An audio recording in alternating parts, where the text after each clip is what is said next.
Als je een hele mooie tegel hebt, dan wil je die hebben. Maar als je hem een keer hebt en je hebt er met tijd gehad, dan kun je er vaak ook wel weer van afzien. Maar je moet hem een tijd in je handen hebben of niet de beschikking erover hebben.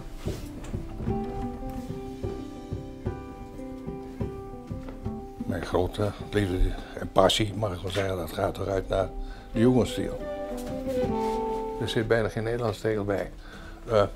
Dit zijn allemaal tegels met relief. Dus het zijn geen vlakke tegels bedoel ik maar. En die werden allemaal in feite in het buitenland gemaakt. Het zijn allemaal industrietegels. Dus voor een groot gedeelte heeft de industrie ermee te maken gehad. En die dingen werden in honderdduizenden aantallen werden die ingevoerd hier in Nederland. En die werden vooral gebruikt voor portieken, lambrisseringen, chique badkamers.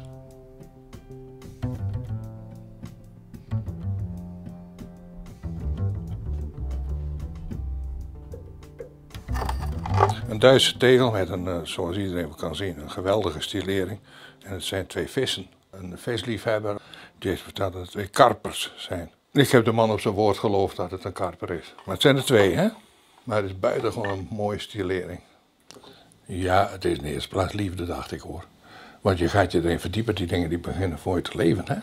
Ik wil niet zeggen dat je kinderen zijn, dat vind ik nou weer dat raar praat. Maar het is wel zo van, elke dag zit ik er met plezier naar te kijken. Omdat ik ze mooi vind gewoon. Daar komt het in feite toch wel weer neer. Bepaalde dingen vind je mooi en het spreekt je aan. En waarom? Ja, dat gaat natuurlijk wel heel diep. Waarom vind je iets mooi? Daar kun je geen antwoord op geven, geloof ik. Dit is ook een hele mooie, prachtige, ik zal maar even laten zien. Een Duitse tegel. En je ziet dat ding, dat is helemaal gestileerd. Maar je ziet toch nog een reminiscentie van bladeren. Het is dus toch nog geïnspireerd op planten. Toen ik deze kocht, toen zei die man, ja, ik geloof dat dat ding het NS-symbool is. Zie je dat er ook in zitten? Maar het is, hoe dan ook, het is een hele mooie strakke tegel.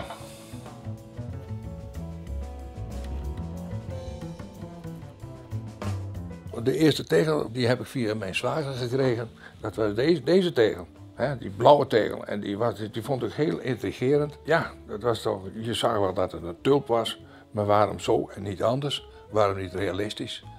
Wat zat daarachter? Maar er was toen nog verduiveld weinig bekend over Jugendstil. Kijk, die hele Jugendstil, dat was een kunstzinnige stroming, een vernieuwing in de kunst. Het is waarschijnlijk ontstaan in Engeland.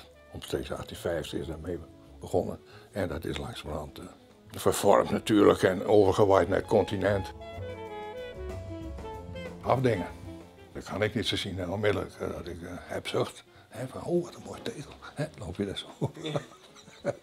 Je moet er met een pokerface moet je dat behandelen, natuurlijk. Nou.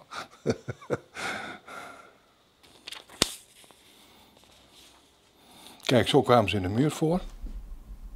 Een abstract, labyrintachtig motief met sterk gesileerde bloemenstamper in het midden.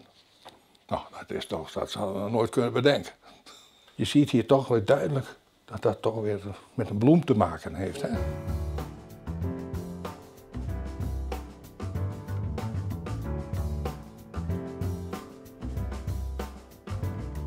Ik zit nu op een punt dat je niet meer...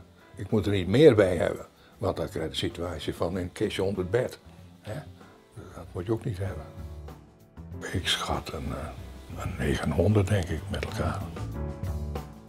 Het is met al die dingen toch wel zo, ook gezien de prijzen tegenwoordig, dat je dus wel moet weten wat je doet. Het moet wel een beetje een aardigheid blijven, het moet niet een echte obsessie worden.